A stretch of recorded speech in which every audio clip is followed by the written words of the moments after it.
go? How do you pull this out? Well, I think we're doing very well. The new polls just came out. We're leading in Florida. If you look at the lines and all of the people standing on lines in the state of Florida, it's incredible. I just had last night, as you know, I was in Tallahassee. We had 25,000 people. We had 16,000 people the night before. We're having, I mean, if I have a crowd less than 15,000 people, it's considered a small crowd. There's never been anything like that. Now, after this, I'm going to North Carolina, where we're also doing very well. The polls are indicating that we're leading in Florida, we're leading in North Carolina, we're leading in Ohio. Well, there's a new Bloomberg poll out in Florida that shows you ahead. That is absolutely true. But almost every poll, public poll, in Florida and North Carolina taken since the first debate shows her ahead. Yeah, but all of the most recent ones, and if you look at the enthusiasm on the lines, what they're now talking about are the lines, because you have early voting in Florida, and the enthusiasm on the lines is unbelievable. So you're not fighting from behind? George, I think I'm going to win. I mean, what can I tell you? I think I'm going to win. I really believe that we've gotten a very unfair narrative from the press. I feel the press is very dishonest. I don't feel, I know the press is very dishonest. And I think we're going to win. I think we're going to win Florida. I think we're going to win Ohio. You know, it used to be if you win Florida, you win Ohio, you win. We're going to win North Carolina. We're going to win a lot of states. Got to win all three of those. Yeah, I think I will. I think I will. And what do you say? And I think we'll win a lot more than that. We just got great numbers on Wisconsin, as an example. I think we're going to win a lot more than that. I did the first interview of this campaign on the first day Trump You Tower. did. We did. That's We're right. here in a Trump hotel That's today. right. But what do you say to supporters of yours who think you shouldn't be taking time off the campaign trail from the battleground states? Well, I think it's so unfair because, you know, Hillary Clinton goes to see an Adele concert last night, and everybody says, oh, wasn't that nice? Isn't that wonderful? I have stopped. I did 8 stops yesterday, 3 major rallies where, you know, where I told you 25 and 15 and 20, and it's thousands of people. I did 3 plus many other stops. I came here, and let me just tell you what this is about. Under budget, ahead of schedule. I built one of the great hotels of the world. What am I supposed to do, not show up? I'm taking 1 hour off. I'm going to North Carolina right after this. Then I'm going back down to Florida. I'm going up to New Hampshire. I'm all over the place. But I can't take 1 hour off to cut a ribbon at one of the great hotels of the world. I mean, I think I'm entitled to it. She goes, she does 1 stop because she has no energy. She's got nothing going. She does 1 stop, and nobody complains about that. Nobody complains when she goes to an Adele concert all night long while I'm making 2 speeches at rallies with, you know, massive crowds. I come here, and it's true. There's a narrative. You have it, and a couple of the other haters have it. Donald Trump is stopping. I mean, I spent $200 million building a hotel, but you know why I really wanted this, and I love the fact that it just opened just before, because I built this hotel under budget and ahead of schedule. Now, that's why I'm doing this. That's one of the, I think I'd be here anyway. It sends a message. Front page of the No, it sends, you know what it does? It sends a real message, George, because we have road projects and tunnels and all the things we're doing end up costing 3-4 times what they were supposed to cost, and they never get finished. Front page of the Washington Post today says you're not going to have any more fundraisers this campaign. She is definitely going to outspend you in the home stretch. To avoid that, are you willing to write a check to your campaign? Yeah, I am. I mean, look, I'm going to be in for over $100 million. Only $56 million so far. Well, no, it's 61, but I'm spending a lot of money, and that doesn't include everything. I'm spending a lot of money. Hey, look, she's spending nothing. She ripped off the country for $250 million. She has no money invested in her campaign, 0. In fact, I asked her at one of the debates, I said, why aren't you putting up 10 or 20 or 15 or something million dollars? And she didn't respond. How much more are you going to put up between now and Election Day? I would say a lot. I'm not going to say what, but I will be over $100 million, and it could be much more than that. You've talked a lot about the fact that you think this election could be rigged. I want to go back to 2012. You sent out a tweet. I think the system is rigged. Election night, system is rigged. 2012. This election is a total sham and a travesty. We are not a democracy. How was the 2012 election? Because I look at the way the media treats the Republicans and conservatives, and I see the way it's so skewed. If things are good, like this morning, I watched one of the networks. They were devastated when the Bloomberg poll came out that said I was leading. They were devastated when they went down and they interviewed the people on the lines waiting to vote yesterday. And they were like devastated because they couldn't find anybody in Florida. They couldn't find anybody wanting to vote for Hillary. Look, it's so skewed. The media is part of the problem. But you called the whole election a sham and a travesty. Oh, well, I think it was horrible the way they were treated in the media. The only thing worse is the way I'm being treated. Look, I'm being treated. Hey, It's record-setting bad treatment, what I'm getting. It's the greatest pile-on in American history. I think beyond politics, the greatest pile-on, and that's okay. I'm okay with it. Because you know what? The people get it. The people understand what's going on, George. They really get it. I go to these rallies, and they're starting to hate the media because they see it's all a big lie. And not all, but a lot of it's a big lie. Now, at the same time, you have some wonderful... like $1 billion in free media during the primaries. Well, I don't know if you call it $1 billion in free when it's bad. I mean, they give me... I do things that are good. For instance, I open up a hotel. I employed thousands of people building it and operating, and they're all saying, why is he off the trail? Now, everybody's been saying that I have more energy than anybody they've ever seen, and you might have to say that. Nobody's ever done so many stuff. I start at 7 in the morning, I get home at 1 in the morning, and then I get up and do another speech at 8. And in the meantime, she's sleeping all day long. Look, she does 1 or 2 events. I do 8. Then I come to Washington, D.C., I cut a ribbon, and on the thing it's, why is Donald off the trail? I mean, I've done so much more than her, and I can't take time out. But I'm off it because of under budget, ahead of schedule. Now, I will say this. That's a very unfair statement. What should really be, they should be talking about WikiLeaks and the horrible things that have come out about Hillary Clinton, the horrible things. They should talk about the FBI getting paid the head investigator getting paid $675,000, the wife, for campaign contribution, essentially from her best friend. You know that better than anybody.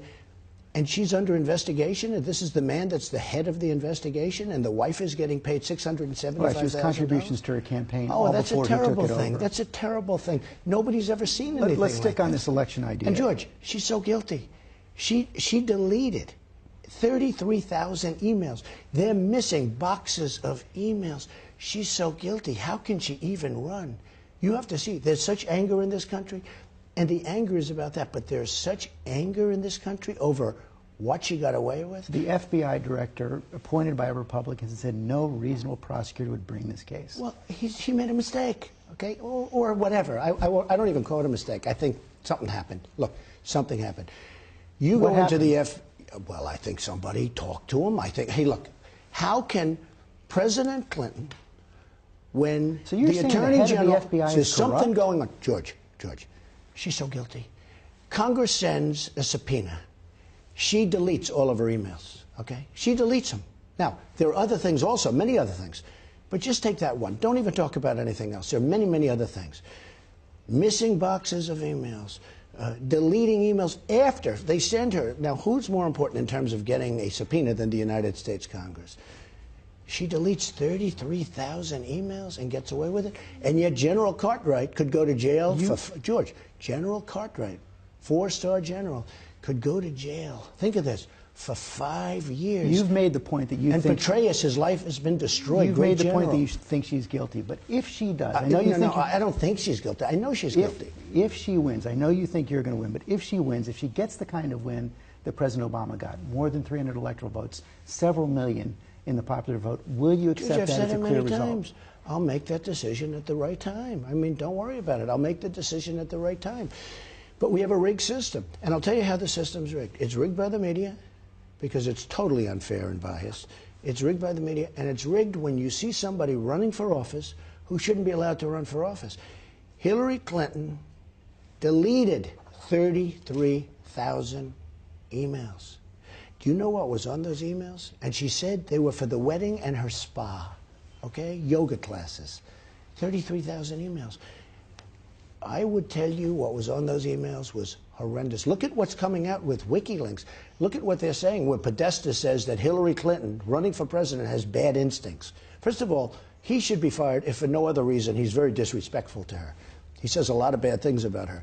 But he said she's got bad instincts. Bernie Sanders says she's got bad judgment.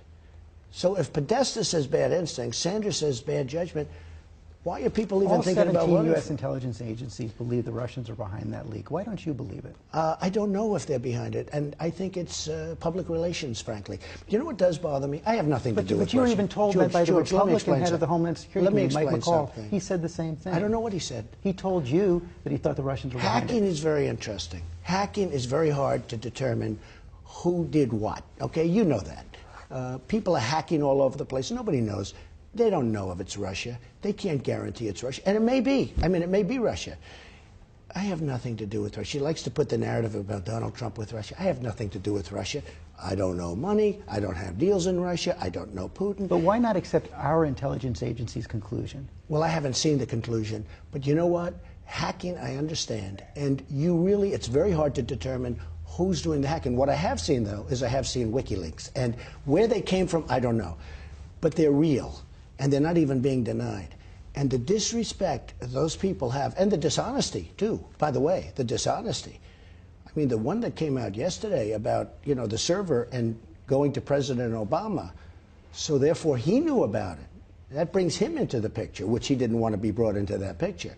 But her emails going to him, and he understands, and these are supposed to be classified emails. You want the whole thing, I'll tell you what, the whole thing is a scam, and it's horrible. You want a special prosecutor to investigate Hillary Clinton, so now President Obama should be investigated as well? That's what you said yesterday. No, but President Obama made the statement that he didn't know anything about it, but in the meantime, he's getting emails.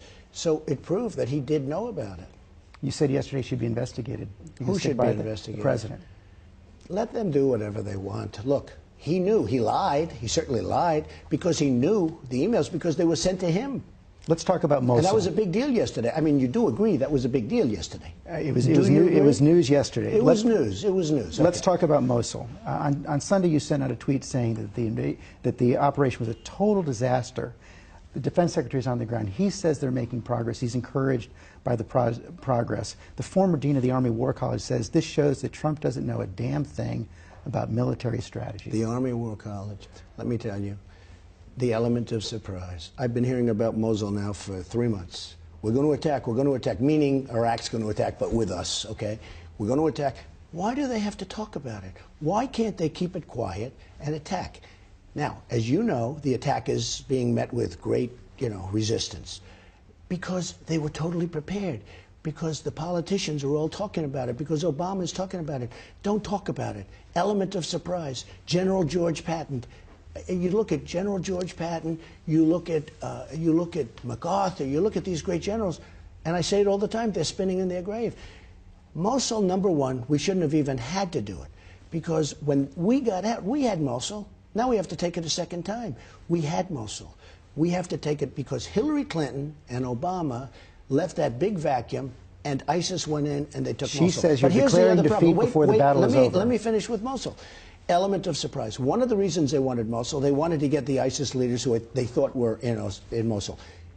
Those people have all left. As soon as they heard they're going to be attacked, they left. The resistance the defense secretary says 35 of them have been taken out. Excuse me. The resistance is much greater now because they knew about the attack. All I'm saying is this. We shouldn't have to be fighting for Mosul. We're only fighting for Mosul because Hillary Clinton blew it and gave it back to them. So now we have to take it a second time. Of great importance, why do they have to talk? Why can't they win first and talk later? Why do they have to say 3 months before the attack, we're going in? So you can tell your military expert that I'll sit down and I'll teach him a couple of things. If he tells you that it's okay to announce, ladies and gentlemen, in 3 months we're going into Mosul, why would you say that? Why wouldn't you do a surprise attack? Grab all these ISIS leaders. They all left, George. They all left because they happened to be smart. They heard it's going to be attacked. They left, and they left plenty of tough people behind because it's a tough attack, and you know that, and it's being met with great resistance. I would have done it much differently. I would have said very quietly to my generals, go get them, don't talk. They would have gone, it would have been much easier. They would have probably gotten some people that they won't get now. And then I would have had a conference when it was all finished, and I would have told them what we did. Now, your man on whoever this gentleman is, I guarantee you I can put my narrative before the American people and let whoever this person is put his, and they will agree with me. On Saturday, you said that you would threaten to sue the 11 women who've accused you of sexual assault. You know, I hate that you waste time. When we're talking about ISIS and we're talking about jobs and you're still bringing that up, everybody wants to bring it up. Look, that was just Saturday. These were false attacks. These things never happened. These people, I don't know these people. These things never, ever happened. This was out of the blue. It was made up, probably by the Clinton campaign. Do you have any evidence of that? Well, many of those stories have already been debunked. Many of the stories have already been debunked. As Actually, you the know. People magazine story, they brought forward 6 witnesses. Why didn't she to write the corroborate story 12 years ago? She says she was afraid. Oh, she was afraid. Give me a break. She was afraid to write it. She would have gotten the Pulitzer Prize. Give me a break. She was afraid. And she had the butler as a witness, right? Who no longer works for me. So she had the butler as a witness, except for one problem. 6 corroborating Excuse me. There was nobody corroborating. They said years later she talked about it. Look, the butler, she said, was there. One problem. The butler said it never happened. He doesn't work for me. No longer. He's a good man. By the way, he's a good man. But he hasn't worked for me in years. They went to the butler. He said it never happened. Nobody reported all these that. Women, Why didn't everyone they they talked to are lying? They made up stories. You know why? Fame, or they wanted to help Clinton, or something. They made up stories. They came out after you denied the behavior. George, let's not waste any more time. These stories were fabricated. They're total lies. So you're going to go through with the lawsuit? We'll find out. Let's see what happens with the election. We're going to find out. But I'm just telling you, these stories are total lies, and you shouldn't be wasting time. And remember this. Why didn't you write about the butler? You knew about the butler refuting her story. Why didn't anybody write it? It's a very unfair press. One of your toughest critics on this is the First Lady, Michelle Obama. She says, your behavior, your words are cruel, they are frightening. This is not how decent people behave. This is not how people who want to be president behave. Well, what's she going to say? Is she going to say I'm wonderful? Now, look, she made the statement about Hillary Clinton. I've heard the statement for years. I had no idea it was Michelle Obama. She made the statement that if you can't take care of your own house, you can't take care of the White House. You know, I've heard that statement for She said years, she was having talking to do about with her Bill own Clinton. house. Oh, come on. Look, you know better than that. That was during the campaign. She said about Hillary Clinton, you can't take care of your own house, meaning Bill Clinton, then how can you take care of the White House? It was a vicious statement. It was covered at the time, and it's gone all over the world. I mean, it's a very well-known statement. I would never have used it, other than I saw the other night on television, they went back 8 years and they played that statement. It was her that made the statement. What do you think about what she's now, saying all of about a sudden, you? I'm such a bad person. Look, what is she going to say? Is she going to say, I'm fantastic? Is she going to say, I'm going to not let jobs leave our country anymore? We're going to keep our jobs? You have to see what's happening to our country. Our companies are leaving from Mexico and other places, and we're losing our jobs. Is she going to say Trump is better at that than any other human being in the world? Okay, which I believe I am. Okay, I will stop it cold. We have so many things to do that, you know, but now look, she's the First Lady. She's got to say what she's got to say. I mean, I understand that. That's the game. President Obama says you should stop whining about the system. I'm not whining about anything. I'm not whining about anything. Here's another one. So 8 years ago, Obama talked about the elections in Chicago, essentially saying how they were rigged, okay? Now it's, oh, nobody would ever rig an election. You have 1,800,000 dead people registered to vote, and some of them vote, which is interesting. You have almost 3 million people that are registered to vote in 2 different states. Now, I'm not making a big deal of it. I think I'm going to win the election. I think I'm going to win. You look at Florida right now, you look at North Carolina, you look at Ohio, you look at Iowa, you look at these places. People are starting to get, I mean, the press is starting to get very concerned. And I see it all over the news this morning. But you look at what's going on in Florida, where the lines are 4 blocks long, and most of those people have red hats on. I'll tell you what, things are going to be a little bit You do sound pretty different. energized today. When you look back over the sweep of this campaign, going back to last June, is there anything you regret? Oh, absolutely. I'd love to have done certain things over, but you can't. You can't. But that's true in life. I'd love to have done in life certain things over, I guess. And you would have too. Give me one. You would have loved not to have contributed to the Clinton Foundation, as an example. There are things that you wish you didn't do, okay? You came very close to the edge. You would have loved to have had that decision over again. There are things I would have rather, you know, not happened. But, George, all you can do is you put your head down and you have to go forward. But I'm really happy. Look, I started off, you were one of, actually, Jonathan Karl, your person, did just about, in fact, he was badly criticized in this building. He did an interview. I said, I'm seriously thinking about running. And he was criticized because everybody thought I was playing games. But when I ran, it was 17 people. It was actually 18, but it was 17 people. Governors, senators, talented people, people like Ben Carson, who's a phenomenal guy who endorsed me. But there were 17 very talented people, mostly politicians at the highest level. And everybody said, you know what? Trump can't win this. These people have been doing this all their lives. He's got no experience. And then one by one, they disappeared. And one of your competitors said, as they sat around a round table and talked about my entering the race, one of your very smart competitors said, they were all criticizing my going in, said, be careful what you wish for, because he knew me. He knew me. He said to the 4 women and 2 men sitting around a table on a certain network, this one person said, very smart guy, said, be careful what you wish for. And when I went into the campaign, one by one they disappeared. Now, some are, I mean, they signed pledges. Everybody signed a pledge. Some are, you know, they can't get over the loss. They got beaten very badly. They can't get over the loss. It's very dishonorable that they didn't endorse. It's very few, 3. But I am really happy with the way it's worked out. Let me just bring one specific. And I think, most importantly, I think we're going, you know, this is a movement like that's never happened in this country. Even you will admit that. Even your friend Bill O'Reilly said it's the most incredible thing he's ever seen in politics. Okay. And it's a lot of it's because of the movement, because of the crowds. There is tremendous spirit out there for change. People want change. Do you think you should have apologized to the Kahns or Judge Curiel? I have great respect for the Kahn family. I have great respect for, I mean, the son is a great hero.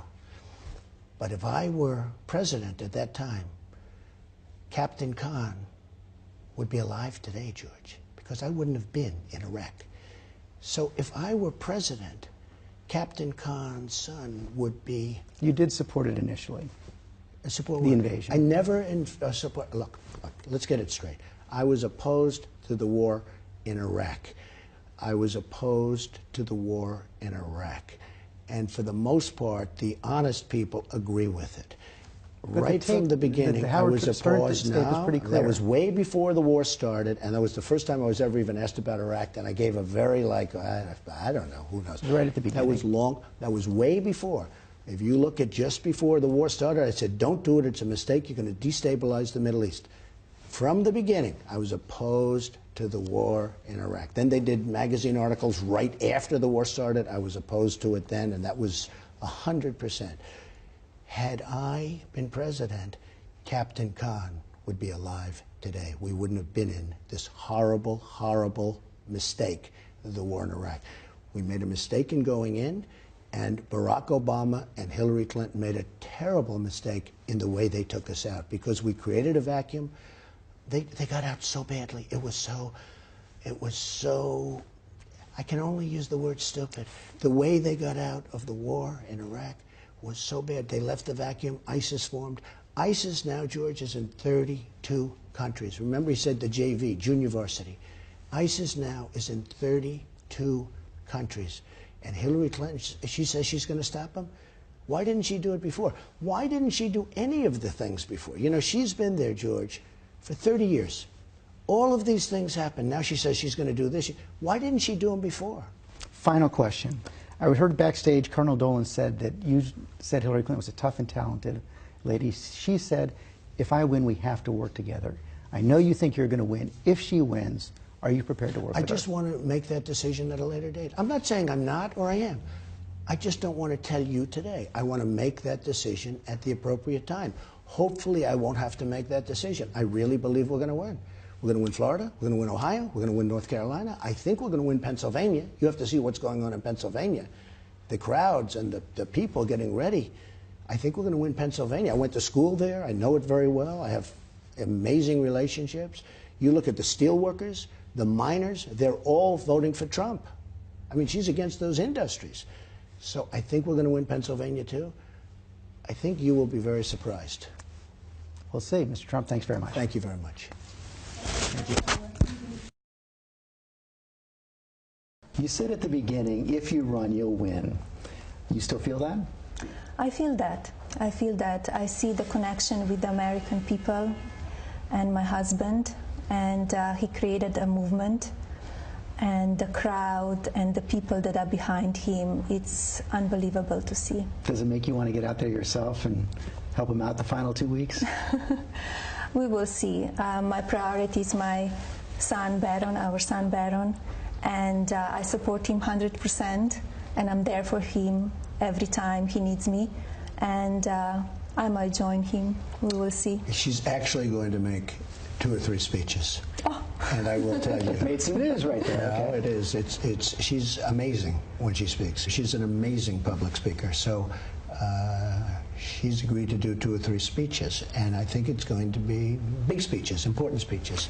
You mentioned I think it's going to be great. You mentioned Barron, and I wonder, we're going to be talking to the other kids in just a minute. How has the experience been for him? He's heard his father say a lot of tough things, heard a lot of tough things said about his father. How does he take it all in?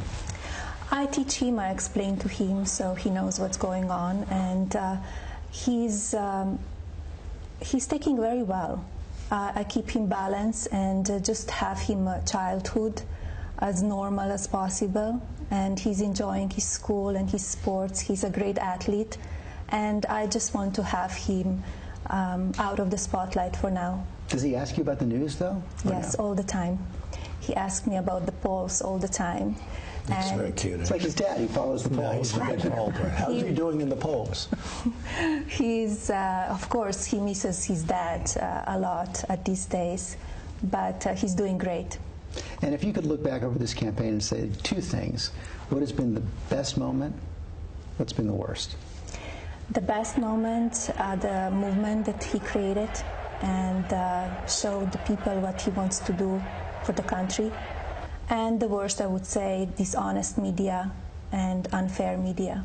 You guys talk about this a lot. What is so unfair about the coverage overall? Well, I can just speak for myself that I don't want to mention a specific act, but so often they'll say, oh, Donald Trump said this or he said that, and what I said wasn't wrong. What I said was fine.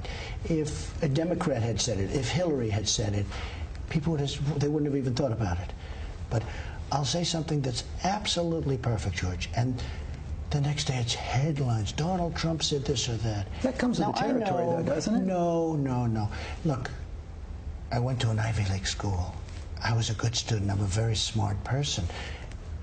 I know what I'm saying. Now, there have been some instances, I could have done it a little bit differently, but sometimes I'll say something that's absolutely perfect, and I'll get a call after an interview, like with you. Oh, did you say this or that?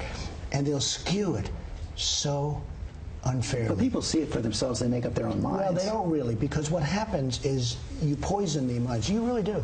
The media poisons the mind of the American voter. They really do. It's unfair.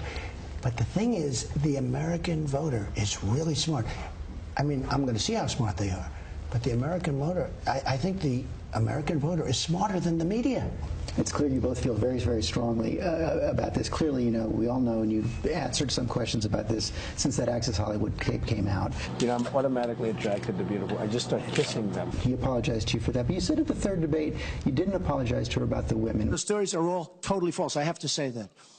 And I didn't even apologize to my wife, who's sitting right here, because I didn't do anything. Was that okay with you? They were lies.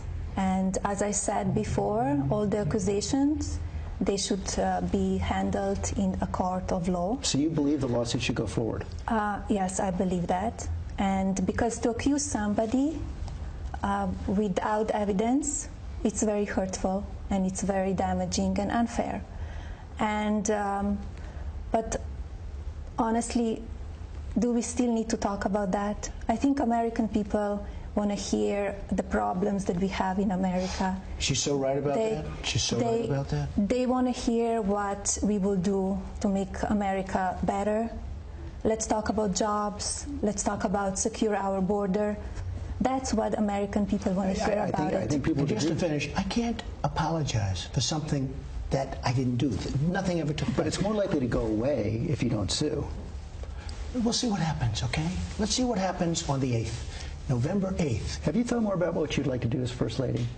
I will focus on helping children and women, and also about social media in this 21st century. What's going on, it's very hurtful to children, to some adults as well, but we need to take care of children. Hard to keep it away from your kids. It is, but we need to teach them how to use it, what is right to say, what is not right to say, and because it's very bad out there, and children get hurt by social media, by what's going on, and by negativity.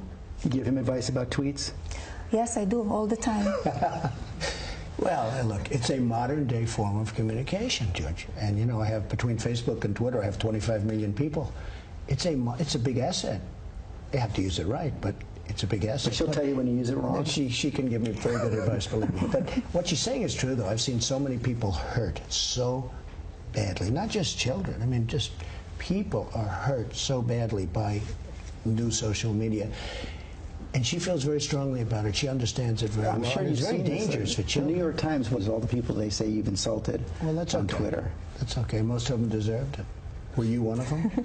Actually, I wasn't. I was a little surprised at that. I'm surprised. Let's go check it. I can't believe I didn't include you. No, look, I believe in fighting back. When people are against me, when they tell lies, you know, I have the power of this instrument. And frankly, sometimes I'll use that. And I agree, sometimes it will revert back, or sometimes maybe it doesn't come out. You have to be careful with it. What do you think about Hillary Clinton, not as a candidate? I know you believe that Mr. Trump will be a better president of the United States. What do you think of her as a person? I don't know her that well. I think she's out there fighting. I think it's a political machine behind her. She's protected a lot, and they will not say everything what needs to be said. And finally, you're okay with what happens no matter how the vote goes on November 8th? Yes, the life goes on, no matter what happens. But he's going to win? I think so. We're fighting till the end. Thank you both. Thank you very much. This is really a question for everybody, but it's based on something you said when you were a teenager. You said that your father's legacy is your legacy. How has that changed over the course of this campaign? Well, we're very proud of our father and what he's accomplished. It is amazing. I've been joking for a while that when we started even just this project, we said Trump was coming to Pennsylvania Avenue, and we didn't even know at the time what exactly that meant, or one way or the other. how foreshadowing a statement that would be. I humbly and gratefully accept your nomination. We've seen all of you out there all year long. Don, there's a lot of talk about the possibility of you running for office yourself. Has this made it more likely or less likely? It's a tough process. It's a brutal process, but there is also that element that's just amazing to be able to touch someone that way, and I've seen my father doing that. So I don't know. My only mission is to get him there because I know he can make a difference. And all three of you, you're not in the family business yet. You're still studying I for just graduated in May, so. Yes, are you interested? Of course I'm interested. I think I'm applying to law school, though, so I like to bring a different kind of skill set to the company. All three of you are senior vice presidents of the Trump Organization. So I want to ask you a question I asked your dad. There have been several stories recently suggesting that your brand has taken a hit over the course of this campaign. How worried are you by that? What are you going to do about it? So I think we have the hottest brand in the world right now, and I think buildings like this are a testament to what we do every day. Some of these studies are showing less foot traffic in some of the businesses. There's one, I guess, apartment in New York trying to get the Trump name off the building on Riverside Drive. Well, so I think the brand is much more than New York City, right? This is a global brand. I mean, when you look at the people that he's touching on a daily basis, the presidency, fixing America, is so much bigger than any of that, regardless. I think the brand is hotter than it's ever been, but it doesn't matter to me. I don't care. It doesn't matter. I don't care about the brand. I care about the country. Ivanka, you've got your own business on. I wonder what you say to the women who've started this Grab Your Wallet campaign on Twitter to boycott your collection. How does that make you feel? And what do you want to say to those women who are doing it? Well, the beauty of America is people can do what they like, but I'd prefer to talk to the millions, tens of millions of American women who are inspired by the brand and the message that I've created. My advocacy of women, trying to empower them at all aspects of their life, started long before this presidential campaign did. I've never politicized that message. People who are seeking to politicize it because they may disagree with the politics of my father, there's nothing I can do to change that. And all of you, you're going to stick with the business even if your dad wins? We're builders. You know, it's been an awesome to be a small cog in the wheel. Okay, be honest. Which one of you predicted you all would be here today, this close to the election? I don't think any of us got that far ahead of ourselves when he first announced his candidacy. We're not a political family. I think we were attempting to understand real time what that meant in terms of our future and our lives. In retrospect, I don't think any of us would tell you we're surprised. I've never in the past seen him fail, and this is obviously on another level in terms of his commitment to this country and its people. You're surprised? Well, I guess, a lot of people are surprised in terms of the press, etc. But I think probably I wouldn't have done it if I didn't think I could win. If I thought I was going to be knocked out 9 people ago, I would have probably said I won't do it. So I can't say I'm surprised. It's really about making America great again. That's what it's about.